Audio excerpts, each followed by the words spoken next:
Bonjour à tous, c'est Adèle pour la chaîne Jolie d'épée. Je vous retrouve aujourd'hui avec cette très jolie toile que j'avais reçue de chez Dirget qui me plaisait énormément. J'avais trouvé cette toile vraiment très douce et très lumineuse. Donc j'avais eu vraiment un coup de cœur pour elle et donc j'avais décidé de la commander. Et du coup j'ai un petit peu traîné, j'avoue, à la faire parce que j'ai d'abord fait les autres articles que j'avais reçus de chez eux puisque j'avais déjà quelques toiles en cours. Et là, vu que j'ai terminé plusieurs toiles, je me suis dit qu'il était temps de la sortir. Donc pour commencer, j'ai commencé par le ciel qui est vraiment très beau, très lumineux, les couleurs sont vraiment bien choisies, c'était vraiment un plaisir à faire. Et puis petit à petit je suis descendue sur le pourtour des personnages, donc j'ai fait le ciel, j'ai fait le chemin sur lequel ils marchent et il ne me reste vraiment plus que les personnages à faire. Donc je pense que je vais en faire une partie avec vous, au moins les têtes et le haut du dos là, enfin les dos, et puis je pense que je finirai les jambes de mon côté parce qu'il y a beaucoup en fait de noir au niveau des jambes. Je pensais qu'il y aurait un petit peu plus de couleurs, de nuances à cet endroit là, mais non, on est plutôt sur des noirs alors que sur l'image on a peut-être un petit peu plus non en fait non, la jambe du pantalon du monsieur elle est bien noire, la lame on était dans des tons un peu plus bruns, mais bon ils ont mis pas mal de noir. Je vous montre l'image de base, voilà, de la peinture. Je la trouve vraiment très jolie, très lumineuse, vraiment très chouette. Oups, faudra que je vous parle un de ces jours de mes petites fiches comme ça. Je la trouve vraiment très jolie cette peinture. Alors par contre j'avoue j'ignore totalement de qui est cette peinture. Si quelqu'un le sait, n'hésitez pas à me le dire. Voilà, je la trouve vraiment très jolie. Alors au niveau des couleurs, j'appréhende un petit peu le dos du monsieur parce que vous voyez, c'est vraiment imprimé en vert. Sur l'image, c'est vraiment vert. Et quand je regarde mes diamants, je n'ai pas tellement de teinte de vert. Alors là, pour une fois, j'ai utilisé également mes petites boîtes. Je suis en train de faire des tests avec ces petites boîtes. Vous voyez, on n'a pas tellement de vert. On a un vert un peu kaki ici. Là on a une nuance qui tire un petit peu vers l'olive, là aussi on tire un petit peu vers le vert, mais on n'a pas vraiment de vert. Je m'attendais à du vert un peu plus franc, donc je vais voir ce que ça donne. Alors peut-être qu'après avec les autres couleurs à côté elles paraîtront réellement bien vertes, hein, c'est bien possible, je ne sais pas, on verra. On va voir, je vais la faire et puis on verra le résultat final, hein. On faut tester de toute façon. Il n'y a que comme ça que je saurai ce que ça va rendre. En tout cas, moi je la trouve pour le moment très jolie. Et je pense que même si on n'a pas des couleurs vertes, je pense que vu la gamme de couleurs qui est quand même très harmonieuse et très douce, je devrais quand même avoir un bon résultat. Au niveau des diamants, franchement, ils sont bien taillés. C'est un plaisir à travailler. La colle nickel, hein, comme vous voyez. Donc ça, c'est impeccable. Oui, je coupe mon plastique un peu de forme un peu bizarre. Au fur et à mesure, je fais le contour. Les symboles sont imprimés en rond. C'est vraiment bien imprimé, bien clair. Donc, il n'y a pas de souci de ce côté-là. Donc, c'est vraiment un plaisir à travailler. Voilà, écoutez, je vais continuer de mon côté. Et puis, on se retrouve juste après pour mon avis final. À tout de suite.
voilà, je vous retrouve avec la toile terminée, donc je la trouve vraiment très jolie, très douce, elle est vraiment à la hauteur de mes attentes. J'espérais vraiment un rendu tel que celui-ci, et alors je ne suis absolument pas déçue. Alors c'est vrai que c'était pas gagné de base, hein. C'est une 30 par 40 et on est quand même sur une image qui nécessite quand même pas mal de détails, hein. Vous voyez, c'est quand même une peinture. Les peintures, ça a toujours beaucoup de nuances de couleurs, et puis là en plus on a des personnages, on a un monsieur et une dame qui marchent sur un chemin, donc on a des personnages qui ont des vêtements. Il faut pouvoir leur donner du corps, du relief, du mouvement. Et concrètement, je trouve qu'en termes de relief et de corps, on est bon, quoi.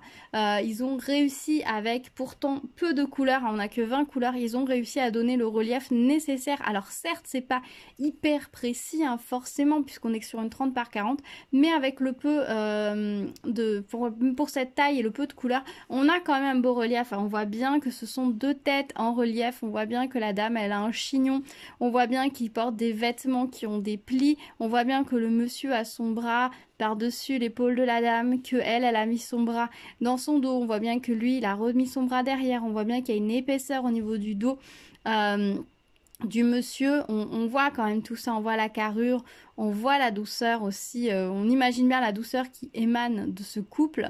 On voit bien aussi qu'ici, on voit le paysage qui se dessine, on voit bien le chemin, on voit bien qu'ils sont en train d'avancer ou en tout cas de regarder dans la même direction. Donc je trouve que cette toile est vraiment très jolie et j'avoue que le bas de la toile au final, c'est pas ce qu'on regarde le plus. En tout cas moi quand je la regarde, j'ai vraiment la tête qui est attirée vers cet enlacement de bras et vers les têtes et vers le ciel bleu en fait. Comme on dit, il me semble que c'est Saint-Exupéry, s'aimer ce n'est pas se regarder l'un l'autre mais regarder ensemble dans la même direction. Franchement cette toile illustre très très bien cette petite phrase je trouve. À faire, elle a été très très agréable. J'ai commencé par le ciel bleu, donc c'est vrai que j'ai commencé par les couleurs les plus vives et ensuite on en a très très peu. On a quelques nuances de violet vraiment vif qui vont donner un petit peu de relief par-ci par-là. On va avoir une petite touche de bleu par ici. Après le reste, on est vraiment sur des nuances très neutres, couleur terre, couleur pigment naturel, vraiment. On est vraiment sur des couleurs neutres simple, très nature, ouais voilà c'est ça, mais ça fonctionne très bien et c'est quand même très agréable à faire. Alors en termes de qualité de diamant, c'était pas forcément fou, les diamants ne se touchent pas partout, clairement. Si je regarde de plus près la toile, si on regarde par ici, vous voyez, les diamants ne se touchent pas partout. Donc clairement le multiplaceur, vous pouvez oublier. Il vaut mieux poser les diamants un par un parce qu'ils ne se touchent pas partout. Donc si vous voulez avoir un plus bel effet, bah, c'est toujours mieux de poser vos diamants un par un. Là clairement c'est le cas. Les diamants par contre sont bien brillants, hein. Vous le voyez, les noirs brillent magnifiquement bien. Les blancs en haut et les bleus clairs brillent aussi très bien, mais ça rend toujours bien moins bien à la caméra. Le seul petit regret peut-être que j'ai, c'est que la veste du monsieur est censée être un tout petit peu plus verte que les teintes qu'ils ont employées, mais je pense que c'était plus pour un souci d'économie puisque les teintes qu'ils ont employées ici, ils les ont réutilisées aussi pour le pantalon qui est un peu plus sombre, mais aussi pour les teintes du décor. Donc je suppose que du coup le fait d'utiliser que 20 couleurs fait que le dos est devenu un tout petit peu plus marron qu'il n'est, mais encore, regardez, c'est quand même pas fou non plus en termes de différence. Franchement, je les trouve très, très, très beaux, ces petits amoureux. En termes de reste de diamants, eh ben, il m'en reste quand même pas mal. C'est pas non plus exorbitant, mais pas fou et incohérent, mais il en reste quand même pas mal. Je vais vous montrer ça, donc je vais prendre une petite feuille. Alors, voilà ce qu'il me reste. Je vous montre. Alors, il y a des couleurs, il m'en reste un peu plus que d'autres. Hop. Ah, une prochaine fois, je pourrais peut-être tout poser sur la feuille avant. Ce serait plus rapide. Hop. Alors, il y a des couleurs qui restent un peu plus. Ça, c'est la couleur du ciel. Il y en avait quand même énormément. Donc, forcément. Hop. Et il reste donc une couleur qui a glissé au sol. Voilà. Donc vous voyez, quand vous le dites, la gamme de couleurs est très neutre. Vous voyez ce que je veux dire. Donc voilà ce qui me reste en termes de diamants. Alors il y a des couleurs, je sais pas si Comme là les violets, il m'en reste pas beaucoup, mais en même temps il m'en reste quand même pas mal. Donc bon, je sais pas ce que je vais faire, si je vais les garder ou non. Enfin voilà ce qu'il me reste pour cette toile, donc je trouve ça tout à fait correct. La colle collait très bien de ce côté-là, j'ai pas eu de soucis. J'ai utilisé la cire qui était fournie avec et je n'ai pas eu de soucis non plus, elle va très bien. Le stylet nickel aussi, la barquette, bon, c'est une barquette verte de base, moi je m'en suis pas servie, j'ai utilisé la mienne que je préfère, mais voilà, franchement nickel, hein. C'est un petit kit que vous pouvez, vers lequel vous pouvez aller les yeux fermés, c'est très plaisant à faire. Seule chose, oubliez le multiplaceur parce que ça ne va pas être joli du tout. Si je vous montre aussi dans le ciel, vous voyez un peu... encore les diamants dans le ciel se touchent un peu plus, mais voilà, on a quand même des écarts à droite, à gauche, hein, on n'est pas... Là, ici, on voit quand même pas mal le motif imprimé dessous quand même. Bon, alors là, c'est le but, hein, c'est ce qui va aussi donner le relief à la toile, mais bon, voyez. Voyez.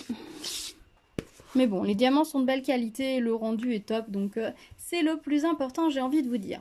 Voilà, bah écoutez, je suis très contente d'avoir pu réaliser cette toile et très contente de vous la montrer, je l'aime vraiment beaucoup. Je vais essayer de lui trouver une petite place pour la mettre parce que vraiment je la trouve très mignonne. Dites-moi vous ce que vous en pensez, si elle vous plaît ou pas du tout. Voilà, elle peut très bien ne pas vous plaire. Dites-moi ce que vous en pensez, ce que vous ressentez en regardant cette image. On se retrouve comme d'habitude dans les commentaires pour en discuter. Si vous arrivez sur ma chaîne, eh bien bienvenue à vous. N'hésitez pas à vous abonner et à activer la cloche pour être au courant des prochaines vidéos. Il y a pas mal de petites choses en préparation, donc restez à l'écoute. Je vous dis à très vite sur la chaîne et en attendant, prenez soin de vous. À bientôt. Tchou tchou.